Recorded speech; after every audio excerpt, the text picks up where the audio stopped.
Et bonjour à tous, bienvenue dans l'émission Plus de vie. Aujourd'hui, j'aimerais vous conduire dans une lecture dans l'évangile de Matthieu au chapitre 13 et au verset 31. Avant d'aller plus loin, je vais présenter ces moments au Seigneur et lui demander de nous aider à bien comprendre ce qui est écrit. Merci Seigneur encore pour ta présence dans nos vies, merci pour ces temps de partage que nous avons, merci pour ce temps de réflexion, tu nous aides à avoir l'intelligence spirituelle pour comprendre les textes bibliques et ce que tu veux nous révéler sur le royaume des cieux. Que ton nom soit glorifié encore. Amen. Nous allons lire maintenant une parabole que Jésus a proposée à ceux qui l'écoutaient. Il leur dit « Le royaume des cieux est semblable à un grain de sénévé qu'un homme a pris et semé dans son champ. C'est la plus petite de toutes les semences, mais quand il a poussé, il est plus grand que les légumes, il devient un arbre, de sorte que les oiseaux du ciel viennent habiter dans ses branches. » Amen. On s'arrête là parce que cette parabole est importante à étudier. On voit que Jésus fait quelque chose d'intéressant. Il compare le royaume des cieux à un grain de sénévé. Ailleurs, il est dit un grain de moutarde. Un grain très petit. Jésus fait cette comparaison et une parabole, c'est une image, une histoire imagée qui nous permet de comprendre, d'appréhender des réalités cachées à nos yeux, des réalités spirituelles. Il prend des histoires de la vie de tous les jours pour nous révéler des choses spirituelles. Et il dit le royaume des cieux, il est comme un grain de sénévé qu'un homme a pris et semé dans son champ. Premièrement, ce qu'on pourrait dire au sujet de son aspect extérieur par rapport au royaume des cieux, c'est que le grain de sénévé, le grain de moutarde, n'a rien d'extraordinaire. C'est la plus petite de toutes les semences et on pourrait parler ici d'humilité, de simplicité, peut-être de solitude. Et est-ce que ce n'est pas une réalité ? Avant tout, le royaume des cieux s'est approché de nous en Jésus-Christ. Jésus était le seul qui pouvait dire « Moi, je fais partie du royaume des cieux et quand je suis près de vous, c'est que le royaume des cieux est près de vous. » La personne de Jésus est la porte d'entrée du royaume des cieux. Nul ne peut rentrer dans le ciel si ce n'est par lui. Il dit « Je suis le chemin, je suis la porte. » Et Jésus-Christ était quelqu'un qui n'avait rien pour attirer notre regard, dira Ésaïe. Dieu n'a pas fait de lui l'homme de l'année, l'homme le plus beau du monde, l'homme le plus fort, le héros selon les critères du monde. Il a pris un simple homme. En tout cas, Jésus est venu sous la forme d'un simple homme, bien qu'il ne l'était pas. Il était et il est fils de Dieu. Jésus-Christ est venu comme un simple homme. Et le royaume des cieux pouvait vraiment être vu d'une manière très simple. Ah bon, c'est ça ? D'ailleurs, beaucoup ont été étonnés. N'est-ce pas le fils du charpentier ? Et c'est comme ça que Jésus va présenter le royaume des cieux avec une comparaison étonnante, un simple grain de sénévé. Mais ce grain de sénévé a quelque chose de particulier. Il a la vie en lui-même. Et c'est là la clé. Aussi petit soit-il, aussi insignifiant peut-il être à nos yeux, aussi faible puisse-t-il paraître, il a la vie en lui-même. Et le royaume des cieux est pareil. Peut-être qu'il est venu sans tirer le regard, peut-être que des gens ont méprisé Jésus-Christ, mais il avait la vie en lui-même. Et il pouvait donner la vie. Et il y avait quelque chose à l'intérieur de lui qui allait jaillir et qui allait faire que le royaume des cieux allait s'étendre comme ce grain de sénévé allait croître et grandir. Et c'est ce qui s'est passé. Par contre, comme pour le grain, il a fallu que cette vie soit d'abord cachée, mise en terre, qu'il y ait comme un moment de mort, une disparition, un moment de ténèbres. Et pour que la vie du royaume des cieux se manifeste et s'étende à un maximum de monde, il a fallu que Jésus-Christ lui-même passe par l'œuvre de la croix. D'abord, Jésus devait mourir et être caché en terre, mis au tombeau, pour que ensuite la vie jaillisse avec tous ceux qui croiraient en Jésus par la foi. La vie éternelle viendrait par le fait que les gens croiraient en lui et se saisiraient de l'œuvre dans sa mort, de l'œuvre de la croix.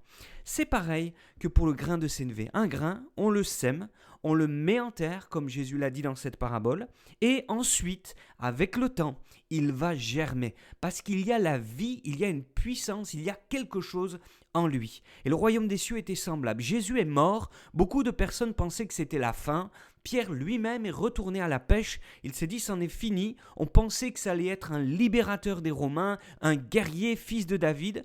Et puis finalement, non, il est mort. Mais la Bible déclare que le troisième jour, il est ressuscité. Il a triomphé de la mort parce qu'il n'est pas mort pour lui-même. Il est mort pour vous et pour moi. Et Dieu a eu sa faveur sur lui. Il a toujours obéi à son Père et Dieu l'a ressuscité des morts. Il a triomphé de la mort, il a ouvert une route nouvelle et au travers de sa mort, une vie a jailli et le royaume des cieux a grandi. Et au point que, comme pour le grain de sénévé, maintenant nous pouvons voir une croissance.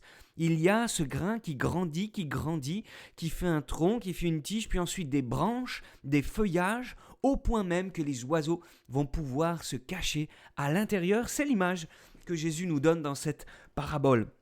Et aujourd'hui, on peut voir que des milliers d'années après la mort de Jésus-Christ, ça n'est pas la fin, ce n'était pas quelque chose d'éphémère, le royaume des cieux est éternel, et il a commencé à grandir avec quelques disciples, quelques dizaines, quelques centaines, quelques milliers, et aujourd'hui, des millions de personnes croient en Jésus-Christ, s'attendent à lui, croient qu'il est mort pour leurs péchés, ils ont obtenu le pardon de leurs fardeaux, de leurs péchés, le secours dans la guérison, un soutien dans la vie de chaque jour et une direction, une manière nouvelle de vivre, des instructions pour vivre d'une manière honorable, qui satisfait le cœur de Dieu, une foi pour triompher des défis les plus grands.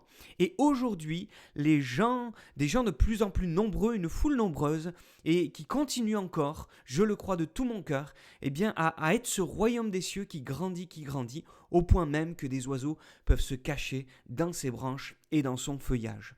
Je terminerai juste avec cette pensée. Si le royaume des cieux s'étend et grandit, on peut croire que c'est quelque chose d'extraordinaire et je le vis et je le crois de tout mon cœur. On peut aussi constater quelque chose, c'est qu'il y a des oiseaux qui viennent se cacher dans l'arbre. Les oiseaux, ce n'est pas l'arbre. Le royaume des cieux, c'est un tronc, c'est d'abord une graine qui devient un tronc, qui porte des branches et qui a du feuillage et pourquoi pas du fruit. Mais il y a des oiseaux qui viennent se cacher à l'intérieur. Les oiseaux ne font pas partie de l'arbre. Les oiseaux viennent, se posent sur les branches et y trouvent un certain confort, une certaine sécurité. Et c'est quelque chose de bien, c'est bien que le royaume des cieux puisse apporter quand même un certain confort, une certaine sécurité à certains, mais ce que Dieu veut faire de nous, c'est faire de nous des branches du royaume des cieux, et non pas juste des oiseaux qui trouvent un confort, qui trouvent un arrangement, un intérêt personnel, mais qui ne font pas partie du royaume des cieux. Et je vous invite peut-être avec cette dernière question. Veux-tu être une branche ou veux-tu être un oiseau ? Veux-tu être une branche qui fait partie, qui puise la vie de la terre, du tronc, des racines et puis des branches ? Veux-tu être une des branches de ce royaume ? Quelqu'un qui participe à la vie, qui reçoit la vie, qui vit la même vie que le grain qui est mort en terre, la même vie que Jésus-Christ ? Veux-tu faire partie du royaume des cieux ? Ou es-tu là juste pour avoir un certain confort ? Quand tu as un besoin, une petite prière. Quand tu as un défi, une petite prière. Quand tu as un moment où tu veux la bénédiction, eh bien oui, tu viens et tu la demandes. Mais après, vous repartez et vous oubliez la racine et même le grain, Jésus-Christ qui est mort en terre.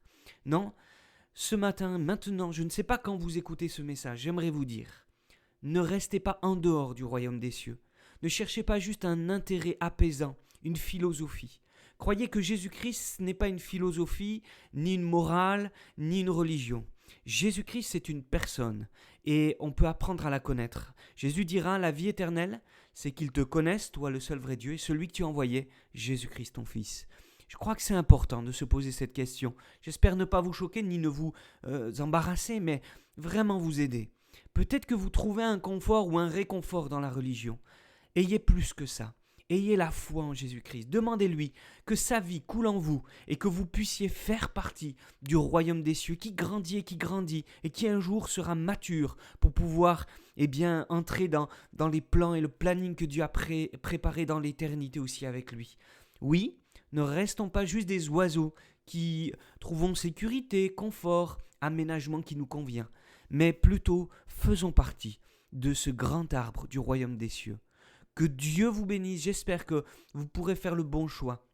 En tout cas, c'est l'encouragement que je voudrais nous laisser pour nous aujourd'hui et avec cette étude de cette parabole que Jésus a laissée. Que Dieu vous garde, que Dieu vous bénisse encore que vous soyez sur la route, à la maison ou n'importe où, sur un ordinateur, sur un téléphone. Que Dieu vous bénisse richement et faisons ensemble partie du royaume des cieux parce que dans ce royaume, il y a vraiment des avantages, des droits, même s'il y a quelques règles, il y a des droits que personne ne peut trouver ailleurs. Il y a surtout le droit d'être enfant de Dieu et de pouvoir être assuré de passer l'éternité avec Dieu, non pas parce qu'on le mérite, mais parce que Jésus a payé à la croix. Qu'il est ce grain qui est mort en terre, mais qui a donné la vie, d'où a jailli la vie et qui sauve encore aujourd'hui, en 2022. À très très bientôt, que Dieu vous garde. À bientôt, au revoir.